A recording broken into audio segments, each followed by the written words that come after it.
Good morning, Nick. How are you? Good morning, Wrecker. Great. How are you? I'm pissed. So, Uh-oh. yeah, I mean, like let's start this off with the right note. I'm pissed, and you know why I'm pissed. Why would Well, wait, you're any? Australian-ish. Pissed Ish. also means pissed Oh no, also I'm means drunk. So are you yeah, drunk or are no, not you yet. But here's the thing. I really want to do. We gotta do at least one episode where while we consuming beers or in your case whiskey or whatever, and then see where that takes us. I okay? think, Yeah, great. Drunken but discussion. drunken discussion like the I don't DD know if you want episode. me to have my guard down even further.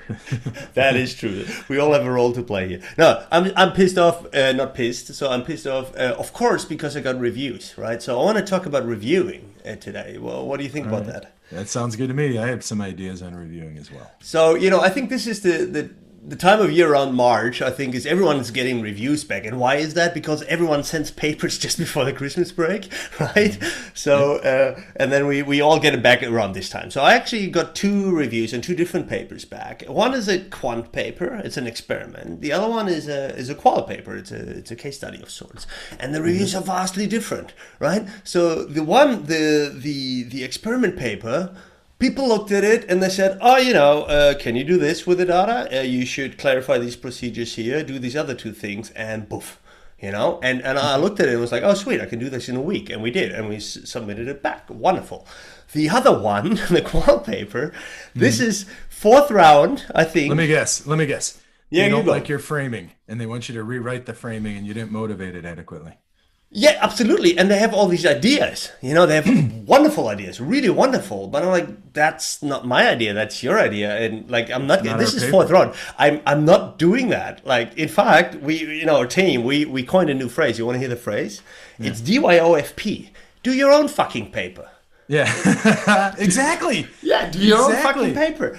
I mean, I was so pissed off. It's good news. It's still going on, but this is fourth round, 15 pages of review comments, all of which are, what you're doing is fine, but here's a different idea. Why don't you do that instead? And why don't you do Yeah. this other thing also? And I'm thinking DYOFP. Do your own fucking Yeah. paper, man. Or when they say things like it's not adequately, whatever, motivated, problematized, adequate country. What's the adequately? Give me the standard, right? No, well, we got one of these. One of the comments was, the wording isn't fine. You should more carefully develop this argument, which essentially translates to, please write better. And my response is, oh, of course, last time I didn't, but now that you told me, Yeah. I'm Oh, totally all gonna right, write. better. I'm totally gonna write better now.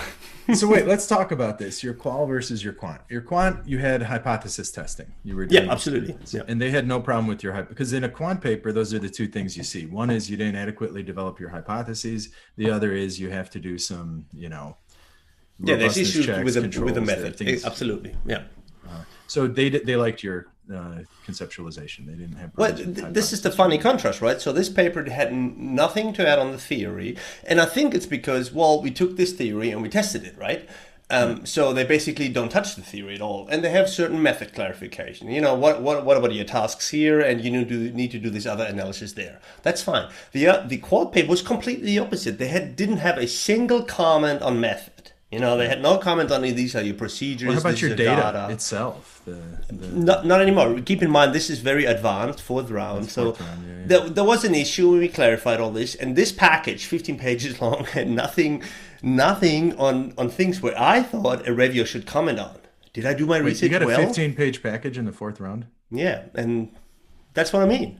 None of which was about method, procedures, clarity, data. All of that, it seems fine. They just have a whole bunch of other ideas that we could do. And what do they want you to do? Connect to it in the disc. How about the editors? Shouldn't the editors be Yeah, I don't want to make connect? this. We don't need to talk about this particular experience because the editors are fine and they gave us, they told us what to do. So they're really good editors. I think we know what we want to do. I still found it very amazing because I thought that two of the reviewers really they're being editors. They have all sorts of ideas and they're bringing this in, and I'm sitting here thinking that's not your job. You got to tell me. You got to quality assurance my methods here. Tell me if Right. that's So wrong. Don't tell me at whether my idea MISQ, is good enough. at MISQ, I think what Arun tried to do when he was there, and this is the right idea, is to say, reviewers, your job is to advise the editors, right? Editors, your job is to make the call. right? And he doesn't want reviewers making a, they have to in the system make a recommendation, but he doesn't want to say, he doesn't want the reviewer saying, I think this should be accepted, or I think this should be revision, or whatever. He wants the reviewers to point out the 2, 3, 4 major things that are a problem with the paper, that have to be resolved in order to get published. Not the gold plating, not the 6 pages of, a good review is just a couple pages. Right? Yeah, that too. Yeah, absolutely. And then the editors, it's their job to give the authors a path to publication and steer the paper and make suggestions, right? So, and I'll tell you one thing. Reviewers are too uppity. They think that they should be doing too much, and they're just reviewers. Well, and I have a thesis on why that is. But before we get there, and why they're so uppity and so forth. But before we get to this, I got to be honest here. Like, I always hope that I get a very senior person to review my paper. And you know why? Because senior persons, they look at a paper, they write a review that's a page, and it tells you the 4 main things. That's what they're doing. They don't care about all the details. They're certainly not going to sit down and give you 8 pages. Yeah. They're just saying, okay, I kind of like this, or I kind of don't like it. And here are 3 things that I thought while I was reading a paper. That's what they always say. If you want to kill a paper, send it to junior people. Send it to a freshly minted assistant professor, right? And then he will kill the paper, because you can kill any paper. I think there's something to that. I mean, and that's an issue. I think. I mean, that is one of the issues that I see at the moment. You want to hear my thesis on why I think this? Yeah. I think that thesis. My thesis is that that 15 years ago, Carol Saunders instituted this idea of developmental reviewing, right? And I think at the time that was a good move. Because it changed the culture and the process of reviewing. But I kind of, I've come to the conclusion that is now doing a disservice to the field, and we should stop that. We should stop developmental reviewing. I have no problem with constructive reviewing, but developmental reviewing is one of the main reasons I see why we have enormously long, lengthy, and slow review process, because everyone feels obliged to be developmental. And here I am calling out saying, are you developmental in all of your reviews? I'm not. Well, no, but all right. So let's go back to, let's talk about this a little bit. Carol Saunders, she comes out, when was that? In the 90s sometime that she wrote? No, 2005, I think, 4 or 5. Oh, really? That recently? After Ron Weber. All right. So, and this is, I wasn't part of the IS. I was out in the world in the 90s, right? I wasn't in this academic thing, but I kind of have this image of what the 90s were like, and maybe the 80s in IS research. There were a handful of really well-established people running the show. It was a smaller field, smaller discipline, primarily United States. And these were senior people that had already done some things. And this is the heyday of TAM. This is Task Technology Fit, right? This is and these folks knew what they were doing, and they're like, all right, we need to bring in other people. And since we're all senior people and we're all doing, you could get a senior person to do your review. You'd have a review panel of 3 senior people, and you would do vote counting, right? You would, senior editor would send it out to 3 senior people, take it, do the vote counting. You'd have to address those 3 people, and then you'd move on. I think what's happened is those senior people do less and less, fewer and fewer of the reviews. They might be the editors and that sort of thing, but our field is enormous. It's international. We have tons of young people trained in such a diversity of things that, asking them to do developmental reviews is kind of silly, because oftentimes what they're reviewing is more sophisticated than their developmentalness, right? There's this assumption that the editors know more and are benevolently guiding the junior person who's writing. That's the assumption of a developmental review. If you're a senior person, if you're Jan Recker, the most world-renowned professor from Germany and Australia, right? From Germany and Australia. And you're some kid in wherever, the States, review a newly minted assistant professor. Is this kid going to do a developmental review for you? Are they going to develop your ability? And that's who you're getting. You're getting the newly minted assistant professor doing the review for you, and we're telling them to be developmental for you, right? Well, it seems like there's a bit of a flip, right?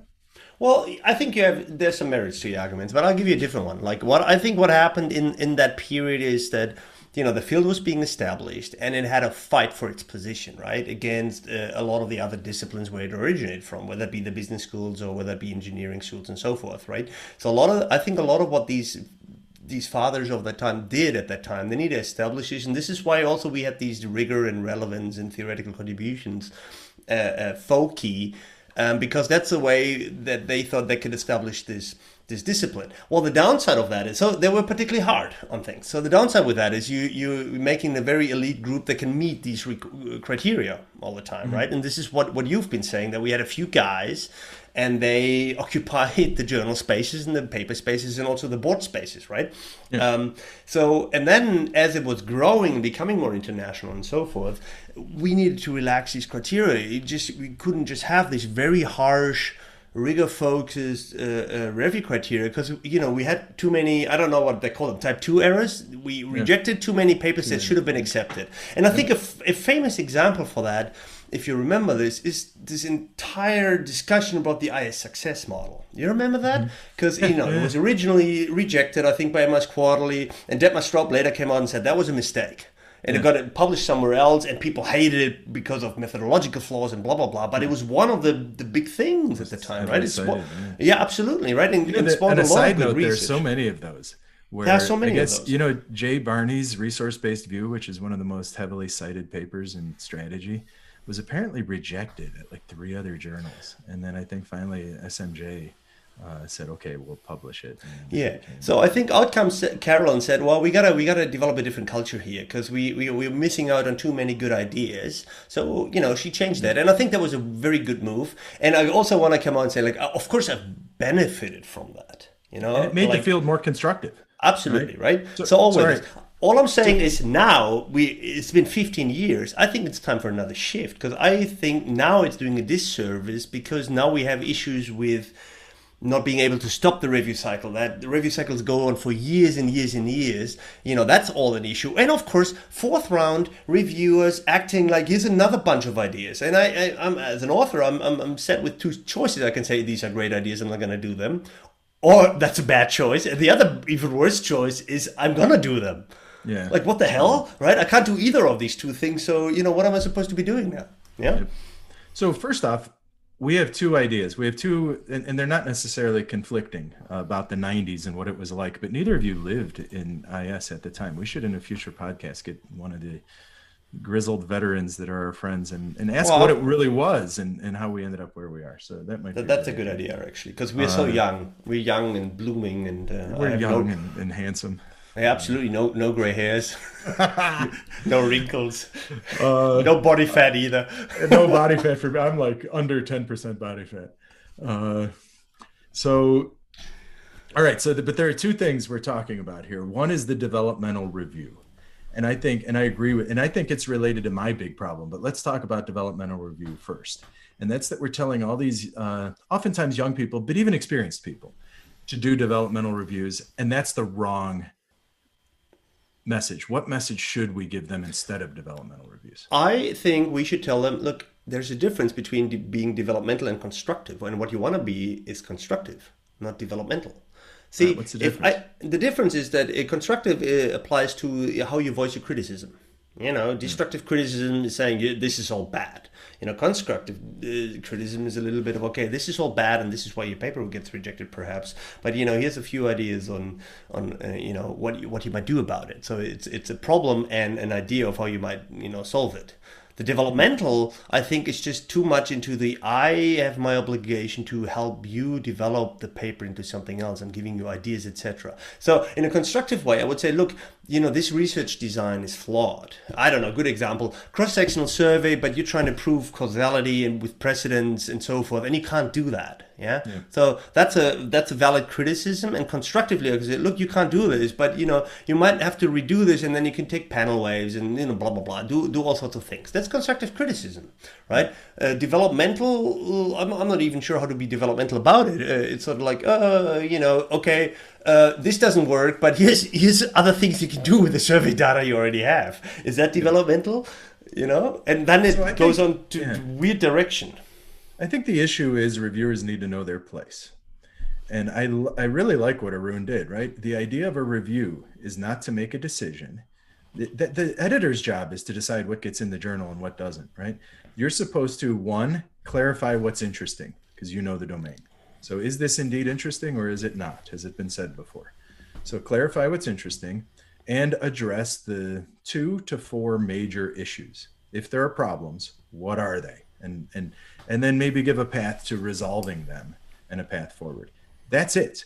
It's the editor's job to take those two. And if your review is over 3 pages, you're doing way too much of a review. You're nitpicky, you're this and that, and especially early rounds. It should be, all right, this is a major issue. This is a major contribution. This is a couple little things I saw. If it's over 3 pages, would you agree with that? It's the editor's job to make decisions and to be developmental. Yeah, absolutely. So the way that I always put it is like the review is a decision support system, so to speak, right? So they're supposed to help me or some editor to make a decision. And I think I think he was very explicit in saying, like, do not give a recommendation. Do not write in your review on whether you think this paper should be accepted or in fact what your category of recommendation is, because that's not your business. Your business is to say, like, what are the issues with this paper? And if you can see about it, like the developmental ideas wouldn't even really necessarily speak to what are the issues here. They would ask, how can you develop this paper further? The problem with that is that you don't have a stop rule. Yeah, like and you're not the author. And that's the problem with these reviewers co-authoring papers with the. Yeah, absolutely. So that's why I mean, like it's fine, I think, to focus on issues. So to be critical, right? So to have criticism and voice it constructively. Because then at some stage, if people resolve these issues, then they're gone. And then your review is very short. You know what? Like a couple of years ago, I was reviewing a paper and in the first or second round, very early on, and I read it and I read it again. I didn't know what to write. Like I really struggled in writing my review. And then I realized it's because I had nothing to criticize. And then I was like, oh, well, okay. Well, here's my first round review for this paper. I like it. Let's accept it. You should accept it or whatever. Cool. Like I didn't even put that, of course, in the review, but I said, look, I got nothing. That's it. Here's my review. I got nothing. I like it. End of story. It's a nice paper, right?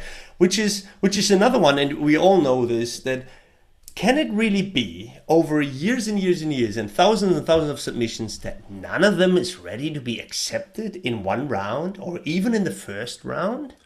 I've had that I find that weird to believe. Like statistically, that's so improbable. There's got to be one. I've had two. I had 2 papers, one at ISJ and one at INO, where we just submitted it and they said, "Yeah, this is good," and they published it. So it does happen, right? Yeah. So. One with Ryan Baxter and INO. Dan Roby was the editor, and it was kind of cool. He had a couple of reviewers. The reviewers are like, yeah, this is kind of nice. And he's like, okay, we'll publish it. And then one at ISJ with Uri Gall and Sean Hansen. We were PhD students at the time. We sent it to ISJ, and they had a conditional accept first round. They just wanted a couple things. See, I mean, like that's exactly what I mean. That's gotta be probable, and at the moment in several of the journals we think that cannot happen and it should not happen for some reason or other, and I'm always thinking, why not? Why can't there be a really good study that is really well written and you're just like, oh, that's nice, that's my goal. I want to do that. Yeah. So would you agree with this? A reviewer's job at a journal in the IS field is kind of quality control in the sense that the editors are the ones deciding whether they accept or reject. The editors are the ones doing the development. They're doing the path to publication. Your job is to just advise them and say, look, here's a couple critical issues, and here's something I really like and think it's a huge contribution, and you're an advisor, and you do it short, because the editors don't want a laundry list either. Yeah. As an editor at MIS, I just want, give me the 2-3 things that I'm missing, because I can worry about, okay, here's the direction. I'm usually somewhat knowledgeable. I am a little more senior, so we're not asking junior people to be all developmental, right? We're asking the people who have been around the block a couple times. So they're a little more qualified to be developmental, I think. And then there's one voice. If you have 3 developmental reviewers taking you in 3 different directions, and you have a weak editor, that's where you get your that's another topic that I've been sort of trying to promote for years, which is that of okay, we're talking about what editors should be doing, reviewers should be doing. We now have reviewer development workshops. I know that the Quarterly does it, but before that, even there was Edgar Whitley. He did this years ago already. offering workshops at the main conferences on training reviewers. There's no such a thing on editors. I remember when I became an editor, and I was like, okay, what am I supposed to be doing now? Is anyone going to tell me? No, I just got papers to handle. This is 10 years ago, and I learned, but still, I was like, don't you have anything? Don't you have no training? Because it's not the same thing. So shouldn't we do this? You and I should do this. Write it to CAIS, right? That old journal. You know that journal. I know that journal. Yeah, I've heard it before.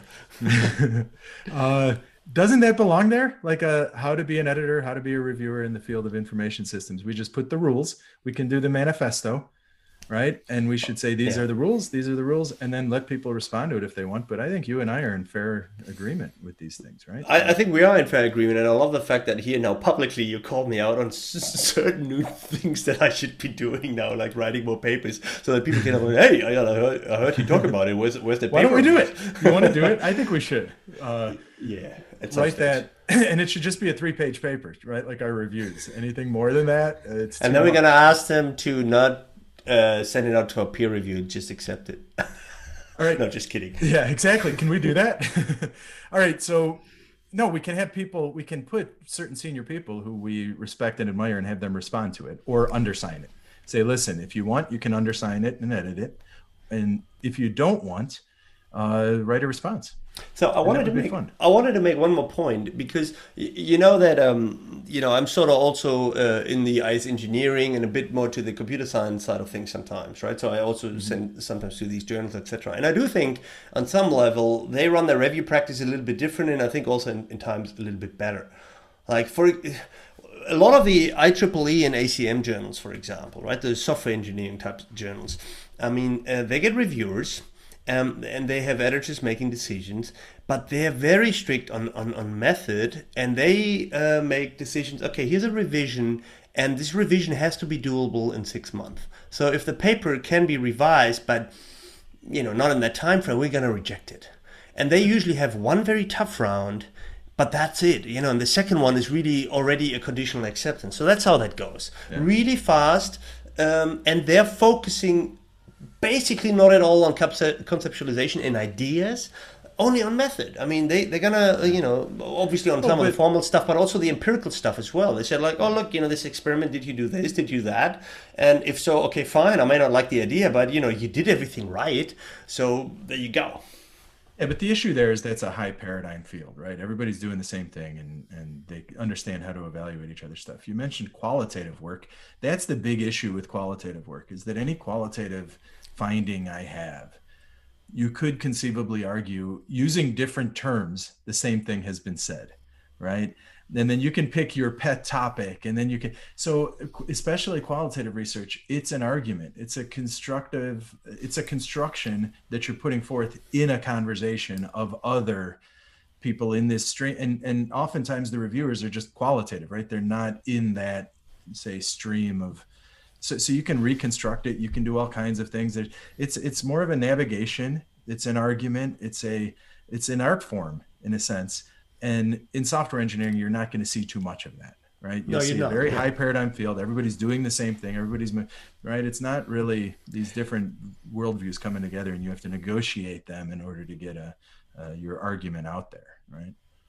But one of the other problems that I wanted to bring up with doing this, and maybe it's the case that we do this particularly a lot for qualitative research, but I'm not sure I agree. Like, I do both qual and quant, and I get a lot of developmental reviews on my quantitative work as well, which sort of manifests in like do another experiment and do another experiment, do another experiment, and so forth. And I see the point very often, like the experimental work needs some input from the reviewers, and it usually comes out better second time around. But then, you got to stop there. Right? You can't do that at infinitum. You got to have a stop rule. So one of the problems there that I see with this tradition of developmental reviewing, which I don't like, is I think papers now are being submitted too early. They're basically not actually developed.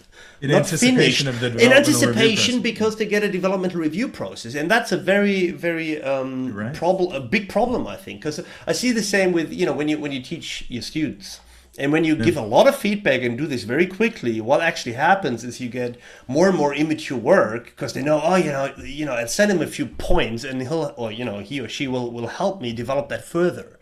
And then we see this with papers, I think, sometimes too. First versions sometimes are very, fundamentally just an idea and very rough. And I'm like, and I see their point because if it's developmental reviewing, why would you carve out a beautiful paper knowing that it won't be accepted anyway, but rather it'll get developed into some other form. Exactly. So, that's a good point. It's a great point. All right. I have one big thing, and you know what my big thing is with reviewing. And my issue with the review process in total is the amount of time it takes. I think that the information systems field is broken, plain and simple. It takes so long to get reviews back. To get your package back. You mentioned that you submitted stuff in December and now you're getting them back in March.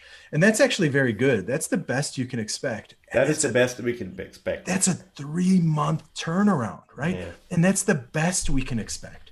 What we typically find is that it's longer than that. We're pretty good with that at MISQ, but especially at a lot of journals, I've had papers, and we've talked about this before, 1 year. And over 1 year. Yeah, I had that first. Too. Now, my career, I suppose, can handle it, but there are young people out there, and this is a publish or perish. The bar is always getting higher, and it's criminal what we do. We're giving them 8 months to evaluate their work for the first, and then we make them go through a couple rounds where they sit. I had one paper go multiple years. I think in the end it was 5 rounds. A couple of the reviews, it ended up being rejected. The only time I've ever had something go 5 rounds and get rejected. But imagine if I was a junior researcher and I did that. I went 5 rounds, ended up getting rejected, and a couple of the cycles took almost a year, right? And that's one of my great papers that I wanted to send to a top tier journal. That's criminal, it's tragic. And when I talk to people, the bulk of the reviewers, the bulk of the people that I've talked to about this, and I wonder where you stand on it. One, they don't partition a period of their time each week to do reviews. They just kind of pack their life, and then they only, when they get the reminder that it's due in a week or it's overdue, that's when they fit it in. All right. So what you do, and this just, it just cascades across the process and makes these things unbearably long. Right. Well, I agree. That I agree. In my time at CIS, I worked very hard on this because I felt that when I started, I felt that was the only niche in the journal market space that it could possibly occupy. So there's a crowded place, and I was wondering when I started, well, where do I fit the communication of the AIS? It doesn't compete on theoretical contribution, it doesn't compete on impact factor. So where does it compete? And the mission said something about very quick dissemination of ideas, and said, all right, quick dissemination, let's be very, very quick. So we set a goal, and we managed to do decision, paper to decision in 30 days. And the average acceptance was 2 rounds. So I desk rejected a lot of papers, and I rejected a lot of papers where I thought, well, we could probably develop this over X rounds, but I won't. So I literally excluded these and said, I'm only going to accept stuff or invite for a revision if I think, well, then it can be published. And by and large, we sort of achieved that. So my point here with this story is it can absolutely be done. Absolutely. Yeah. I think what we see at the moment is that several of the journals, they're trying to get to that 3-month mark. Yeah. So but it shouldn't be 3 months. It should be a month. That's the point. Right? That's the point. So, and they all said that's really good, and let's stop there. No, they should not. Why don't you make that goal 3 weeks? So what I do is every Saturday morning, I call that my reviewing time. Right.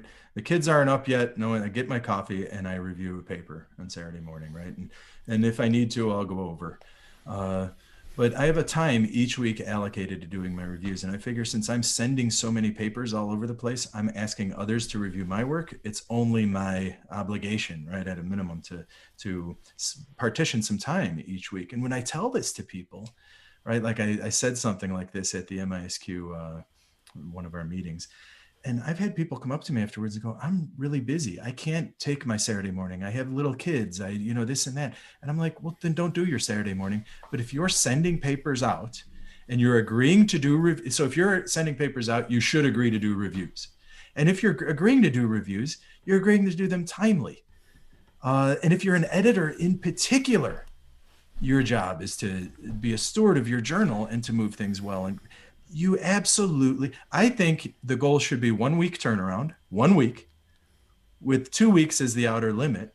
Now, if it goes over 2 weeks, which I can understand it doing, then go shorter, have a couple day turnaround for some. I think we should have that sort of expectation. When I ask you to review for me, I'll probably get the review back in a week. Yeah, so Wouldn't look, that be a nice standard? yeah, that's what I mean. Like we can set the expectations higher and not say people get a clap on their shoulder because they had a review back in 2 months. That's not good enough. horrible. Like what? So I don't think the big point is about whether it you should do be a this week. What do you Saturday think of that? mornings. Hang on one sec. I don't think the big point is about that it's Saturday mornings or that even that it's a fixed slot every week. So it could be Tuesday at 10 a.m. or whatever. So I think everyone can find the time to do this and time manage it whatever way they see fit. I think the point that you're making that I would agree with is look closely at how we do reviews. I'm not sure about how you do reviews, but when I do reviews, I read the paper, right? And while I read the paper, I usually make some notes, etc. And then I'll think about it a little bit more. And then I probably read it a second time and write my review. So how much time do I need for these 2.5 activities? Hours. Yeah, a couple of hours. So 4 maybe hours. 2 to 4 hours. And maybe what I'll do is I'll read it on Monday, sleep over it. On Tuesday, I'll glance at it while I type up. So you can separate that out if you're unsure and you want to sleep over it or whatever. So it doesn't have to be one setting, but really this is a matter of hours. It's not a matter of days, and it certainly isn't a matter of weeks or months. Like I come out here very publicly and say like I have not pondered about a paper for a month. I read it and I have a view on things, and then sometimes usually not directly at that point, with a little bit break, like the next day or whatever. I'll write up my view. That's it. That's what I do. I don't know Especially what if other it's- people are doing. And especially if we take your idea about the developmental review, right? Your job is not to rewrite the paper for them. Your job is to come up, if you're a reviewer, not an editor, your job is to pick the 2, 3 major things and write. You could do that, right? You don't need days to do that. You Well, I can do also that fairly think quickly. to protect the reviewer as a resource as well. So I'm not sure whether people like this, but if I get a really bad paper, and we all get very, very bad papers that are just methodically, for example, they're just flawed, and you see this and you spot it. So I'm not gonna. Why do I have to write 5 pages on how can they make things better? I just don't think that's my job. My job is to point out these are the issues. This is why they're an issue. And if I'm being very constructive, I'll tell them 3 ideas about how they, might not have these issues next time around. Yeah. That's it. So I don't see it as my obligation to teach or train authors of bad papers how to become better, right? So I know that people want to make this argument and they can, I guess, but that's just what I nice. see. You So can be sometimes you will constructive get a if you want. fairly, very critical review. So it's like, I'm sorry, this is a bad paper. Here's the 3 reasons. And if you think about it this way, that's this short. Like it's half a page. It's a page max. Especially with bad papers, if you take out this felt obligation that you have to develop them or their paper, Yeah. right? So sometimes it's just bad paper. So, record, you ignored my 1 to 2 week turnaround. Can we put in our manifesto that if I agree to do a review, I will turn it around in a week or 2?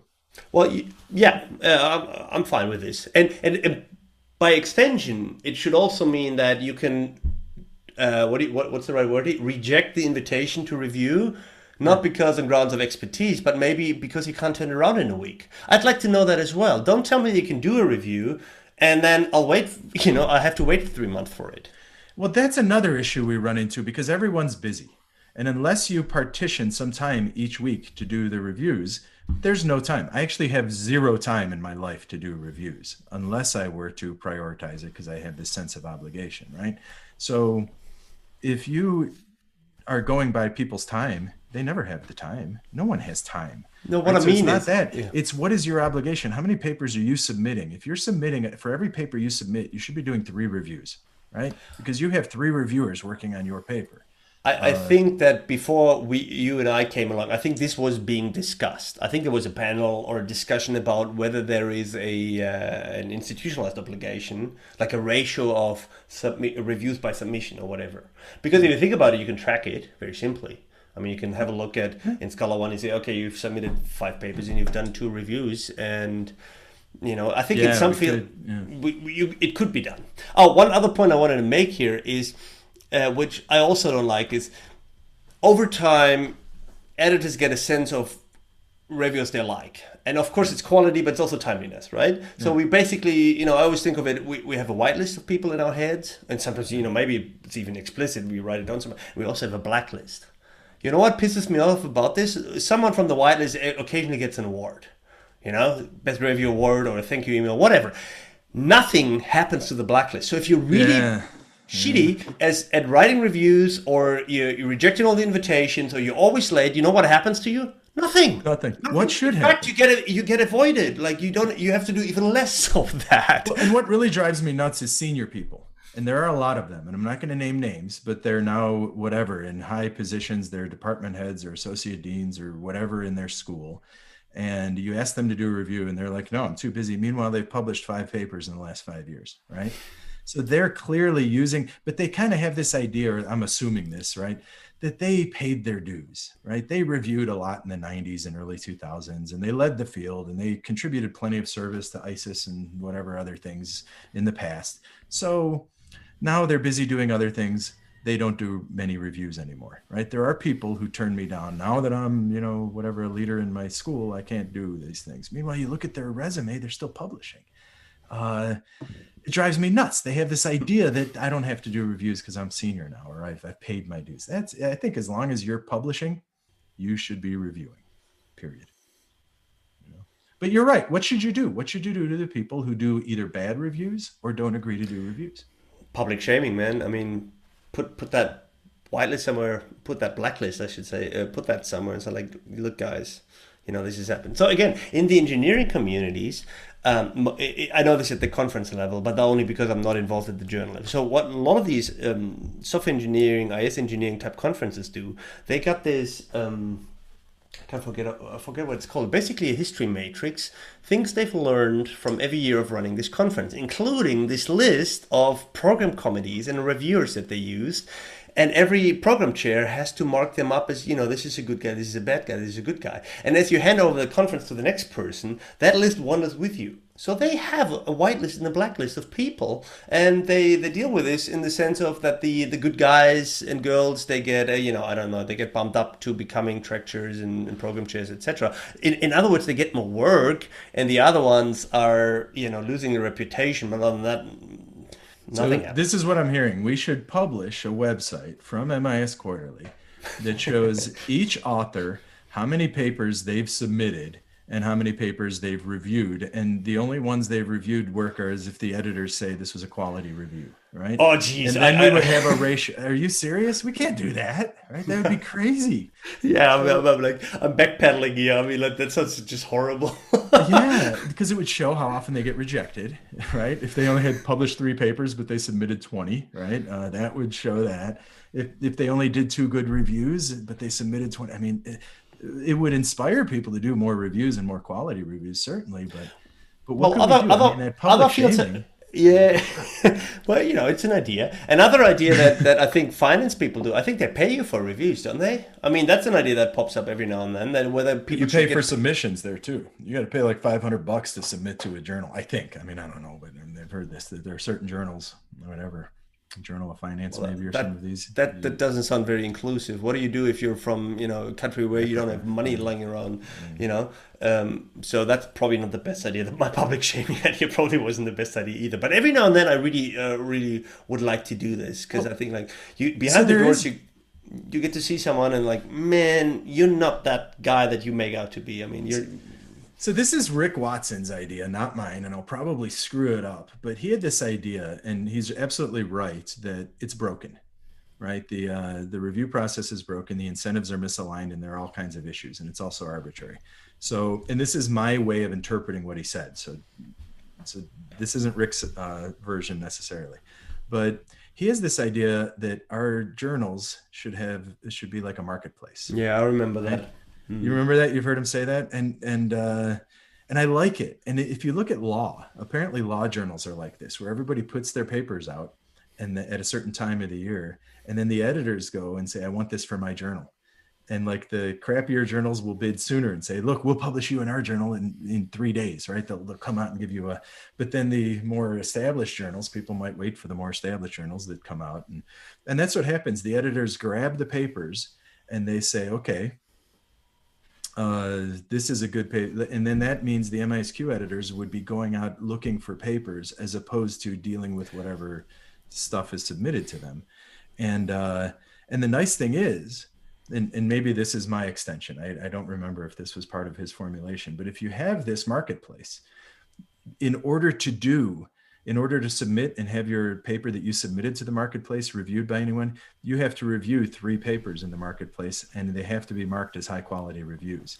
So that the editor, the MISQ editor that goes to this marketplace of papers, has 3 or more kind of well-vetted reviews already with the paper when they're determining whether they want to bring it into the MISQ process, for example.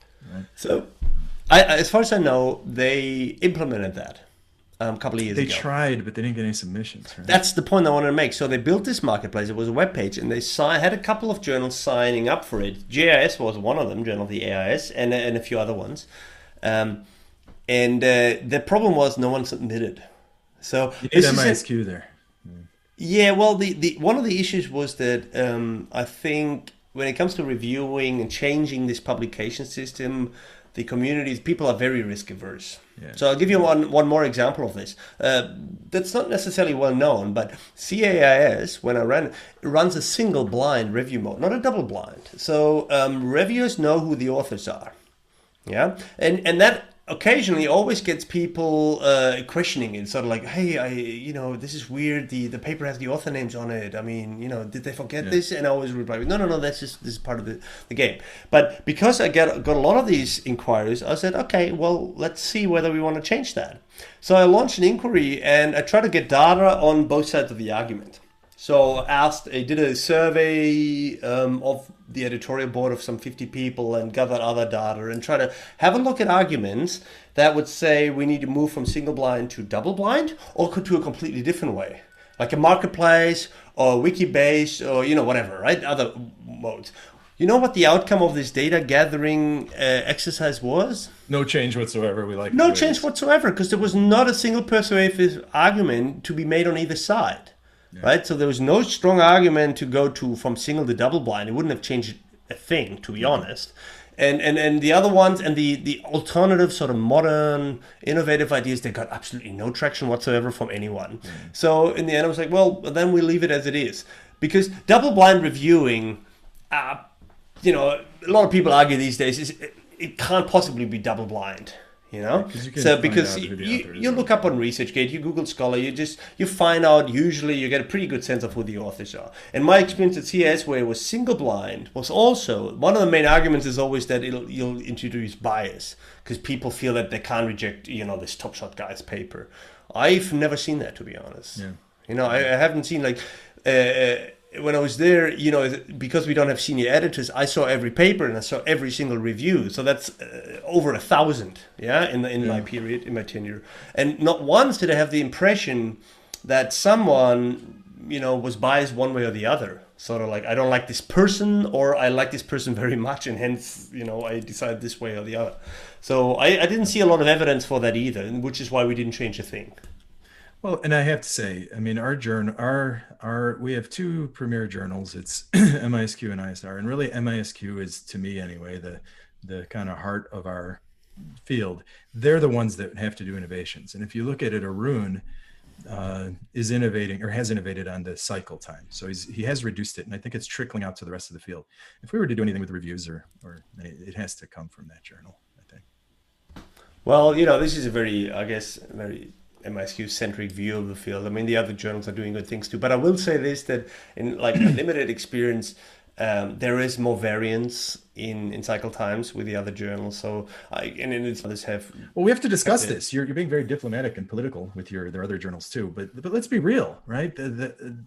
What is a field? A field is its journals.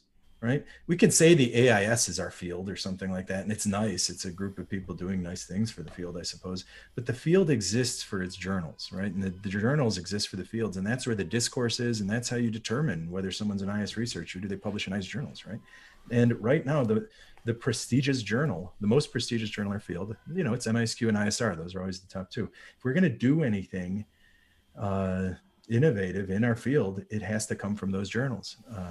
Now, are there other great journals? Absolutely. And do they publish wonderful stuff? Absolutely. So I'm not saying that they're not relevant. I'm just saying they're probably not going to bring much change. They're not going to lead much change. So that's the head of the snake argument, right? So you want to bite off the head of the snake, you want to make the head of the snake do something so the rest of the body follows. Yeah, maybe. I don't know. Maybe, to be honest. I mean, I think what journals are doing at the moment is each of them is more strategic about its position, where it moves, and where it wants to go. Like, I think that Dorothy at JIS, she has a very clear strategy in mind, what she wants to do with the journal, and she's doing that. Right? So, that would be an argument against your I just do what MISQ and ISR are doing. And I think there's several other journals doing that as well. Also, those that sit outside that so beloved basket. If you look at the journals that are just underneath that, whatever that's supposed to mean, they're doing certain things to push themselves up and to be different, which is good. I think that is good if it's more polycentric, if they have different journals that do things differently, and not just everyone follow the example of just one or two. Like Michael Barrett with Information and Organization. I mean, what he's been doing there with opening it up to the kind of organizational, non-IS, but organizational community, I think is wonderful, right? We need one of those. OrgSci does it for a bit. Links kind of the IS. A lot of our IS/organizational scholars publish in OrgSci as well, but Information and Organization is really, it's becoming that journal. Yeah, and there are several like this, I think. I mean, I think what Patrick Chow has been doing with information management, he once said that he's interpreting these two terms very, very openly, like information and management. He always says, like, that means I can publish on IT and I can publish on management, and that's broadening the scope. And I know that journal is read by a lot of different fields, not just IS. And decision support systems, some of the other journals are really highly regarded in the software engineering, which, by the way, is a great thing because you have so much more impact with the papers if that is a paper that is not just read by one field, by one community, but by several ones. Absolutely. And MIS Quarterly and ISR, yeah, that's fine, and they're being read by some of the management scholars. But you can't say the same thing about the other journals. Like, in here in Cologne, the business school, I don't know that my marketing and strategy people, they don't read the European Journal and they don't read ISJ, so, and that's sad because some of the ideas would be relevant to them, but they would never know. Stefan Zeidel has this theory on JIT. He thinks that outside of our field, if people search for something in information systems, they don't think information system, they think information technology, right? So if they're looking for the top IT journal, it takes them to JIT. And he thinks that journal... Knowing Stefan very well, he would totally love that you just called him out like that. All right, well, listen, we're running on time, but what did we decide? We decided you and I are doing a manifesto. We're going to... fight against the developmental reviews.